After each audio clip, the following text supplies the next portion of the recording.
من الشیطان الرجیم بسم اللہ الرحمن الرحیم.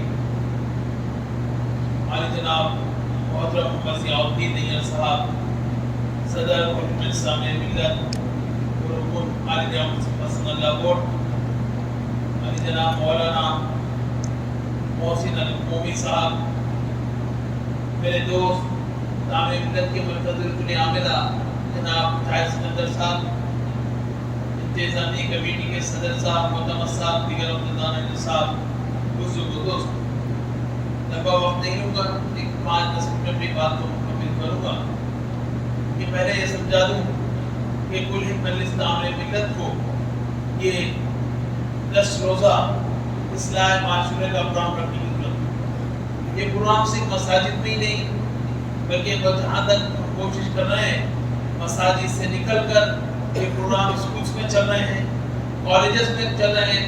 اسکول بند ہونے کی وجہ سے کرسپونڈنٹس کی تقریباً جگہ میٹنگ کی جا رہی ہے، علماء کرام کو مدعو کیا جا رہا ہے، مساجد کے اماموں کو مدعو کیا جا رہا ہے، اور ایک کوشش کی جا رہی ہے کہ کچھ ماحول میں تبدیلی آئے. کیونکہ ہم فیلڈ پہ کام کرتے ہیں تو بہت ساری چیزیں بہت قریب سے دیکھتے ہیں اور اس کو محسوس بھی کرتے ہیں، اور اس محسوس کو کرنے کے بعد ہم یہ کوشش کرتے ہیں کہ اس جو چیز کو ہم نے محسوس کیا وہ عام تک لائے اور ان چیزوں سے مسلمانوں کو روکا جائے.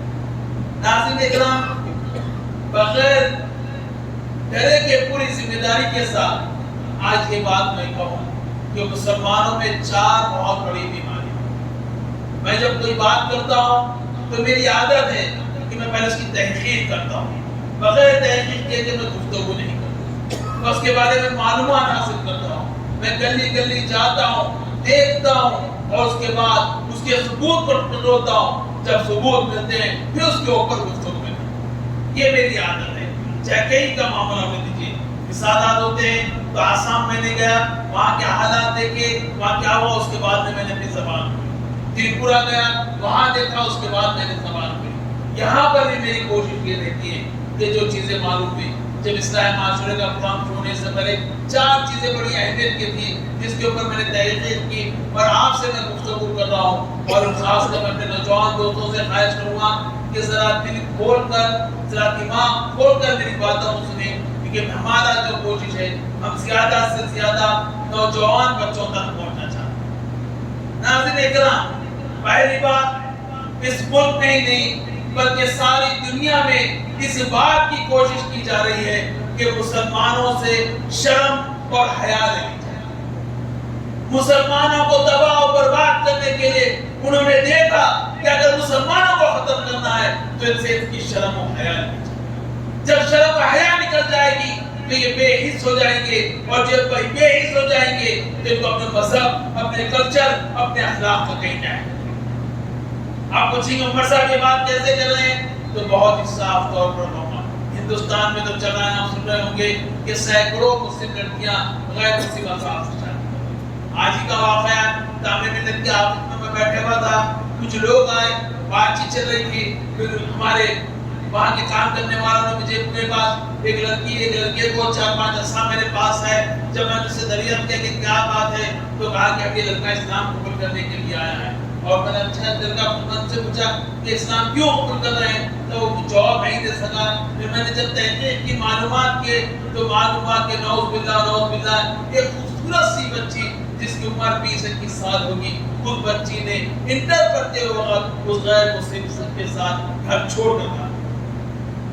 3 سال 4 سال تک وہ باہر رہی. اس کے اور بھی اچھی پڑھنے سے جو گفتگو کیا بچی کی سے تو معلوم ہوا کہ اس کی نالج بھی اچھی ہے، وہ جانتی ہے، مذہب کے بارے میں بھی جانتی ہے. لیکن گھر میں معاشرے کی خرابی کی وجہ سے وہ لڑکی بھاگ گئی. 3 سال کے بعد اس کو احساس ہوا کہ میں نے غلطی کی. وہ لڑکے کو لائی، وہ لڑکا اسلام قبول کرنے کے لیے آیا. میں نے اس کی کلمہ طیبہ پڑھایا، لیکن افسوس ہوا کہ 2 سال کی لڑکی بھی ساتھ.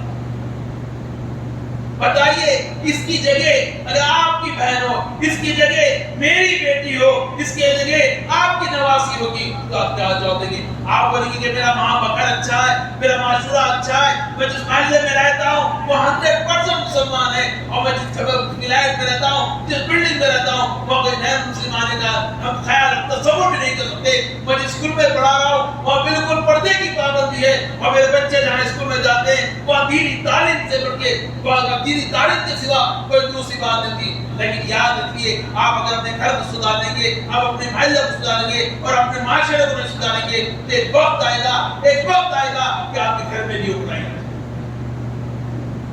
میں بات کر رہا تھا کہ مسلمانوں کی شرم ہے.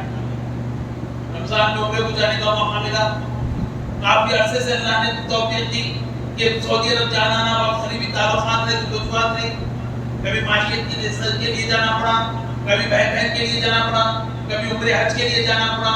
لیکن ماحول تو میں نے کعبۃ اللہ میں جو بدلتے دیکھا, اب کہ جب گیا میں تو بڑی تکلیف میں تھا. کافی دن مجھے سمجھنے لگ گئے, اس لیے کہ جب میں کعبۃ اللہ میں گزرا تھا, جو اصحاب حج کو گئے جو عمرے کو گئے, ہم جانتے ہیں جب کعبۃ اللہ میں داخل ہوتے ہیں تو دروازے کے بعد ایک بڑی سی کرسی رکھی ہوئی ہے جہاں متوجہ بیٹھتے ہیں, جہاں انتظامات کرنے والے بیٹھتے ہیں. لیکن اب میں نے بڑی عجیب چیز سیکھی, بڑی تکلیف دہ چیز دیکھی. کعبۃ اللہ حرمین کی شریف میں نے دیکھا اس کرسی پہ ایک لڑکی بیٹھ کے, نوجوان لڑکی بیٹھی ہے, اس کے اطراف 8-10 بچے کھیل کے کھڑے ہوئے اور وہاں ہنسی مذاق چل رہا. میں یہ بات حیدرآباد کی کسی گھر کی بات نہیں کر رہا, میں یہ بات امریکہ لندن کی بات نہیں, میں یہ بات کر رہا ہوں جہاں سے اسلام کا آغاز ہوا, جہاں حضور اکرم صلی اللہ علیہ وسلم نے 13 سال تبلیغ کی, جہاں پر اونٹ کی کوکری ڈال دی گئی, جہاں کو پتے مار کر کے پیر لہو لہان کر دیے گئے, اس مقام کی بات کر رہا ہوں کہ کوشش کی جا رہی ہے انٹرنیشنل سازش کے تحت کہ مسلمانوں کو بے شرم کر دیا جائے, ان کی حیا اور شرم یہاں پر جو ہی ہو رہا ہے, ساری دنیا میں وہی ہو رہا ہے. ہم 10-12 سال پہلے آپ تصور کر سکتے تھے کہ بلا محرم کے, بغیر محرم کے کوئی خاتون سفر کرے, اجازت دے دی گئی. اب تو حیدرآباد میں پڑھے لکھے لوگوں کی بات ہے, میرے اپنے فیملی میں بھی, میرے خاندان میں بھی میں نے سنا بڑی تکلیف کیا کر سکتا ہوں, میں سمجھا سکتا ہوں, سمجھایا. میں صدر اکیلی لڑکی کو پڑھنے کے لیے لندن بھیج رہے ہیں, کوئی امریکہ بھیج رہے ہیں, کوئی جرمنی بھیج رہے ہیں. اللہ بچائے وہ کیا بن کے آئیں گے, کیس ماحول میں ہو سکتا ہے. یاد رکھ لیجیے, کتنی بھی تعلیم حاصل کر لیجیے, کتنا بھی پیسہ کما لیجیے, کتنی بھی ترقی کر لیجیے, اگر قرآن اور حدیث سے آپ ہٹ جائیں, وہاں سے ہٹ جائیں تو آپ کی زندگی میں تعمیر ملت کا پہلا مقصد یہ ہے اصلاح معاشرے کو رکھنے کا کہ ہم مسلمانوں میں حیا اور شرم کو. آپ نہیں محسوس کر سکتے, میں بات بتا رہا ہوں. اگر میں نوجوان بچے اگر میں غلط کر رہا ہوں تو میرے گربان پر کر لے کہ آپ کسی نوجوان بچے کو اٹھائیں, اس کو احساس سے اس کو خسب کھلائیں, بیٹ پوچھو بیٹے کہ تمہارے پاس سل ہے, تم نے کبھی سل کا غلط استعمال کیا ہے؟ کوئی ایک نوجوان کا حیدرآباد میں بتا لیجیے, میں نے بڑے بڑے حفاظ علماء کرام کو دیکھا ہے سل کا غلط استعمال کرتے. خدا کی قسم رات میں سو نہیں سکتے میرے ایسے واقعات. کہاں جا رہا ہے, کدھر معاشرہ جا رہا ہے؟ یاد رکھیے نوجوان بیٹھے ہوئے ہیں, آپ جا کے گھر میں اپنے دوست احباب کو بولنا, اپنے بہن بھائی کو بولنا, جو بزرگ صاحب ہے وہ بھی یہ بات بتائیں. یاد رکھیے کہ اسلام میں 2 چیزیں ایسے جس کی سزا قتل کی دی گئی ہے. پہلا ہے جو سب سے بڑے گناہ ہے, پہلا ہے جب آپ کسی کا قتل کرتے ہیں تو بھی اس کی سزا قتل ہوتی ہے. دوسرا ہے کہ جب آپ زنا کرتے ہیں تو آپ کی سزا. کتنا بڑا گناہ ہے. پھر ایک بات بتا رہا ہوں, اور مولانا بیٹھے ہوئے, اگر میں غلط بول رہا ہوں تو روک دے. اگر کوئی کسی نے قتل کر دیا, قتل ہو گیا, غلطی سے ہو گیا, جان بوجھ کے ہو گیا, غلط معاملہ ہے, قتل ہو گیا, اس کے باپ, اس کی ماں, اس کی بہن, اس کی اولاد اگر یہ کہہ دے کہ کچھ فدیہ دے دے اور اس کو معاف کر دے تو فدیہ لے کر معاف کر دیا جاتا ہے. کیا مولانا یہ بتائیے, کوئی زنا کر دے اور یہ کہہ دے کہ میں شادی کر لوں گا, کوئی زنا کر دے اور یہ کہہ دے کہ میں پیسے دے دوں گا, کیا اس کو معاف کیا جا سکتا ہے؟ بتا دیجئے مجھے. آج اور اتنا بڑھ گیا ہے جناب, میں آپ کو بتانے تھا, لوگ آسانی سے گناہیں, میری روح کانپ جاتی ہے آسانی سے. آئیے چلیے میرے ساتھ شہر کے باہر, شہر کے ہوٹل میں چلیے, کیا ہمارے بچوں کی کار, پڑھے لکھے بچے, اچھے گھروں کے بچوں کی بات کر رہا ہوں, جو دعوے کرتے ہیں کہ اسلام کے رہبر ہیں, جو کہتے ہیں ہمارے گھر کے اسلام ہے, اور چاہیے 2 گھنٹے 4 گھنٹے کے لیے فون پہ روم بک کرایا جا سکتا ہے. روم بک ہونے کے بعد وہ جائے تو اب تو قانون ایسا آیا کہ پولیس سوال بھی نہیں سکتی, بچہ 18 سال میں پولیس سوال بھی نہیں کر سکتی. سینکڑوں مسلمان بچے اس میں